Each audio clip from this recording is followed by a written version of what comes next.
bench? Oh. Out of nowhere, pero may nagsabi na ba sa'yo na kamukha mo si Direk JP Habak?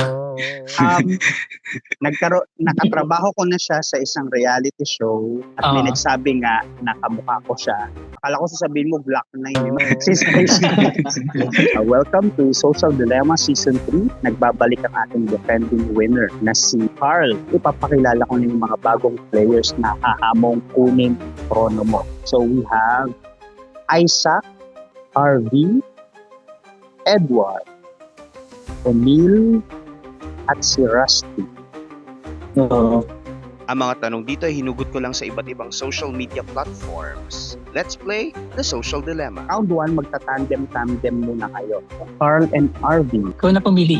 26. Anong taas agad? Kaya nga Sinong mimang ginagaya ni Arizona Brandy sa kanyang linyang This Opportunity May Be For You? Lean from Las Vegas. that is correct. Ang next ay si Carl at si Emil. Instagram, 8. Mas babad ako sa Instagram eh. Isang yellow sando plastic bag ang bitbit sa isang event. Ano raw ang brand dito? Nakita ko Mamahalin to ba eh. yan? Pero basta ano siya, luxury brand. Prada? That is incorrect. Oh. Ang tamang sagot ay Balenciaga. Carl and Isaac. TikTok 11. Isang sikat na pink character ang naging sentro ng isang controversial, failed, and viral event na ito na dapat sana isang ultimate fan experience. Inihahalin tulad sa nangyari sa Willy Wonka experience. Sinong character ito? Si Barbie. Correct. Yes! Carl and Rusty ang ating susunod. IG-15. Pinuna si Kiray Selly sa kanilang prenup sa Japan dahil sumampa sila saan? Actually, pinag-isipan ko kung bendo or ref. Pero bendo machine. Sobrang daming bendo sa Japan. That is correct. Carl and Edward. 13. TikTok. Tignan natin. Nakakapa naman. Sa videong ito, bumagsak si Padre Salvi at nilapitan ni Nino. Si Ariana Grande. That is correct. Next ay si RV at si Emil. Niligtas niya ang bata sa mahuhulog na ano. Parang nasa park sila eh, no? O, parang pataas kasi, no? Hot air balloon sa akin. Sige, yun na lang. Hot air balloon is incorrect. Correct.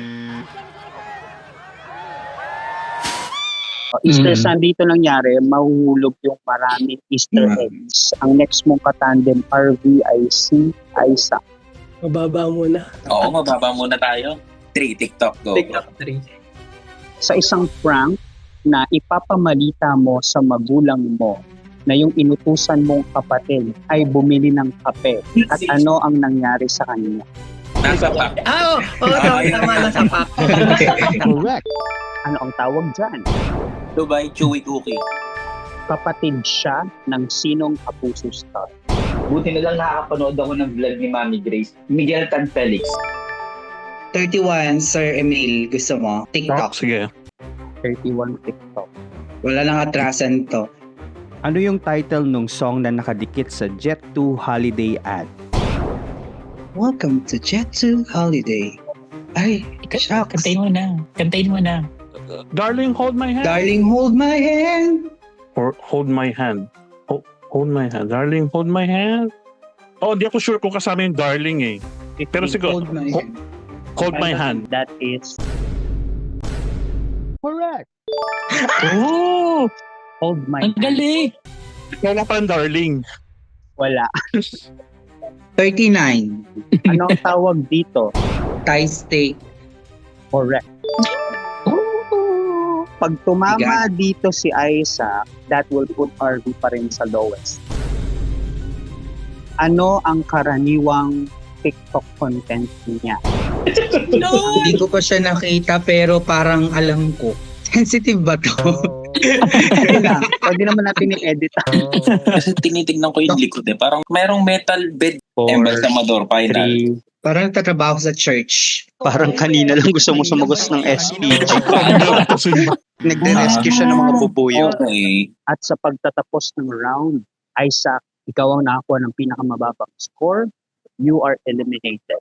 Ito yung mechanics ng round 2. Kung ang player ay nagkamali sa tanong, that same question will carry over dun sa susunod na player. Edward, sa isang controversial na insidente ng salubong noong nakaraang Easter Sunday, isang simbahan ang gumamit ng para tanggalin ang telang nakatakip sa kanilang puon. And later, pinalipad kasama ng mga lobo. Pinalipad kasama ng mga lobo. Hindi ko nakita yung kalapati. That is correct. Play. Kaya ka naman. Sikat na linya ni Ed Kaluwag. Hindi ako nagpunta rito para blank.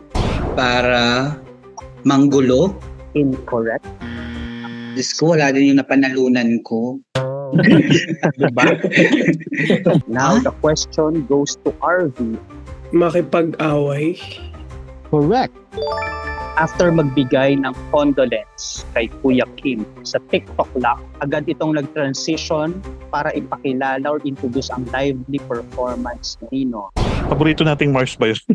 Camille Prats. Correct! Ray pa. Ano ang capital ng bansa na unang na-eliminate sa Physical Asia? Manila, final. Thailand, so Bangkok. Sinong personality ang palaging nababanggit na naging meme na rin kapag ang isang tao ay mas magaling or mas matalino sa kanya? Wala ko idea. Linda Walker. Yes, hapon pa ako. RV, ikaw ang next at napunta ka sa flop zone. Kapag tumama ka, dodoble ang score mo. So, 108 times 2. Pero kapag nagkamali ka, magpa-flop ka, mga ngalahati yung score mo. Too early to risk. Actually, gusto ko talaga mag-play. Pero kasi for strategy purposes, I think I'm gonna pass it. Okay, pinasa niya kay Rusty. Paandar ng isang coffee shop na magiging libre ang iyong order ng kape or drinks kapag hindi nahulog ang coin kapag pinatong mo siya saan. Lemon, sure na. So, Rusty, 126 times 2. Oh my God. Okay, sige, play tayo. Ano ang title ng biopic movie ni Michael Jackson? You Are Not Alone. Hula lang. Michael. That is correct. Ha? Anong kanta ni Harry Styles ang original soundtrack ng Project Hail Mary? What? Hindi ko pa napanood. Di po panoorin ko pa lang mamaya. Ano ba yan? Watermelon. Sign of the Times. That is correct. Carl, ang next ay flop zone. Carly, pasa mo na sa akin yung flop. Para times 2. Magti-take risk talaga ako. Play. Oh my God. Ano ang title ng film na ito? Pala pinasa ko na lang, oh my God. Maanghel na walang langit. Mga bata. Mali. Family first. Nakita ko yan sa Facebook friend ko sa aking mga anak. That is correct. Wow, tumama pa. Play. Sa viral wedding na ito, tinawag ni groom na si father. Tinawag niyang tatay yung pare. Kuya. Na iyong pakamamahalit paglilingkuran habang buhay. Opo, kuya. Ay, father. Kuya. Galing. Okay, so ito ang score sa pagtatapos ng round. Edward, hindi ka naka-recover. Ikaw ang nakakuha ng mababang score and you are eliminated. Round 3. TikTok 22. RV, para matawag ka na performative male. Anong flavor ng drink ang dapat hawak mo? Performative male ka ba, RV? Hindi ko alam eh. Parang naririnig ko lang yung performative. Parang matcha. Sinong Pinoy personality ang kaboses daw nung original na kumanta nung Going Back to Honolulu Just to Get That? Darren Espanto. That is incorrect. Oh, the correct answer is Willie Revillame. Ano ang moniker ng Batang Santo na ito na bagong canonize? The Millennial Saint. Correct. Wow! Mas masarap ang peanut butter na walang flat. Walang peanut. Parang mango graham na walang mango lang. Mas masarap ang peanut butter na walang label. Ano ang title ng movie na ito? Goodness gracious. Nagbibigay ka ng clue, Carl. Ay, sorry. Medyo luma na yung itsura ng movie. Kaya parang payat pa si Vice dito. Ang luma na nga ng brand ng Goldilocks, oh. Sorry, Mimi. Girl, boy, bakla, tomboy. Yung naay ko ngayon, X30. Ano tama siya? Lagi ka bang tama kapag ang pinipili mo yung ex? Ay, hindi. Ah. Hindi dapat. Oh. Kasi Kaya pala mali. nasa pusuan ka. Name this duo. Ala, lagot! Oh my God. Dongpat. Sinunod ko yung nararamdaman ko this time. Tawag ito sa taong namimit mo naturally sa hindi inaasahang lugar at oras, and sometimes you end up in a romantic relationship. Ano ang tawag doon? Organic encounter. Friend request, ibig sabihin, pwede kang pumili ng player binang gusto mo makatandem sa tanong na to. Ibig sabihin, pag pares kayong tumama, pares nyo makukuha yung point. Si siguro, si Rusty. Hindi ko ma-eliminate na ako. Sige, si TikTok 50. Sinong athlete ang paulit-ulit na hindi pumapansin at ayaw kausapin si Guillermo sa loob ng ilang taon? Football. Ang tamang sagot is LeBron James. Sa pagtatapos ng round, Carl, our defending winner. Ikaw na ako ng pinakamababang score. You are eliminated. Round 4. Times 2 na lahat ng tamang sagot. Anong bus company ang nag-announce na pwede silang mag-offer ng service sa mga kumpanya? Basta sagutin lang ang sahod ng kanilang driver, konduktor at pati diesel. Victory liner. Anong N na Bicolano word ang madalas ginagamit ngayon for several and unnecessary purposes by adding that word as the last word in a sentence? Hindi ko alam. Ngani. Okay, Rusty, natapat ka sa forward. Kung hindi mo alam ang sagot, pwede mong i-forward ang tanong sa iyong kalaban. Based sa interview ni Karen Davila, classmate niya si Chris Aquino dati, bakit pinapakaway ni Chris Aquino si Karen Davila sa public? Forward to Emil. Para manalo sa student council. Dahil kamukha ni Karen Davila si Sharon Cuneta. Sa eksenang ito, nang tinanong ni Angie si Brent na, magkakilala kayo? Ang sagot ni Brent ay, we were blank. Our ex-boyfriend. Magkakilala kayo? We were best friends.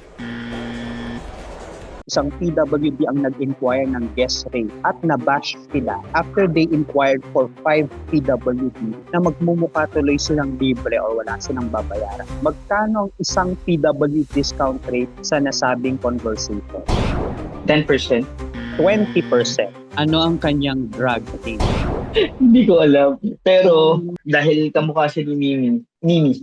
The correct answer is Miswa. Rusty, ikaw nakuha ng pinakamababang score. You are eliminated. Final 2, Emil and RB. For every correct answer, times 3 ang face value.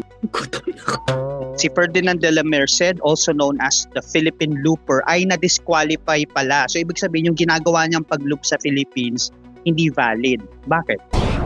Masakay siya sa sasakyan. Dahil sa kanyang hypertension and his failure to submit a medical certificate. Emil, ano ang sagot sa bugtong ni Eshnan? Tubig. The correct answer is buhay. Parang makahabol pa ba ako? Ano ang tinitinda niya? Thai slushy. Yay! Sinuwerte. Oh my God! Instagram. Emil, para saan ito? Yung sa, parang sa Japan ba yun? Sige, earthquake simulator. It's an earthquake simulator. Sinong member ng 1621 ang bumaklas sa kanilang P-pop group? Si Randy. Okay. That is incorrect. The correct answer is Pan. At sa pagtatapos ng round, RV, ikaw ang nakakuha ng pinakamababang score. You are eliminated. Emil, welcome sa ating jackpot round. Sa ilalim ng social media icons na yan, nakatago ang cash prizes. Sige, Emil, pwede kang pumili ng dalawa. Facebook tsaka Twitter. Unahin natin yung Twitter question. Sinong binay ang mayor nung na-acquire ng Taguig ang mga Embo barangay ng Makati? Si Mayor Abby. Abigail Binay. Tagasan ka ba? Cavite. Pero alam mo na si Abby ang Mayor. Si Abby yun kasi parang last. Oo, nakikipag-away siya kay Mayor Lani. Si Abby, that is correct. Yay! Tatanungin ko na yung FTP question din. Anong hayop ang nakita sa tuktok ng Pyramid of Giza? Oh, ang taas nun. Pyramid of Giza. Pusa. Incorrect. The correct answer is aso. Ipakita muna natin kung ano yung laman ng mga icon. Buksan na natin yung hindi mo na sagot. Yung aso sa tuktok ng Pyramid of Giza, ang laman ay 50 pesos lang, mababa. Okay lang yan. So ang natitira na lang YouTube at X, tumama ka sa X. Isa dyan 500, isa dyan 300, wala kang talo. 500! Ang laman ng X ay 300 pesos. At yung 500 ay nandun sa YouTube. YouTube. And that is all for today's episode. Thank you netizens for watching. Kung meron kang mga tropa or barkada at gusto nyong sumali at maglaro dito, pwede ring individual, just email thesocialdilemma@gmail.com. Follow our YouTube channel, youtube.com as The Social Dilemma Game. I'm your host, Benj, at babalik si Emil para i-defend ang kanyang trono sa susunod na episode, and see you again next time.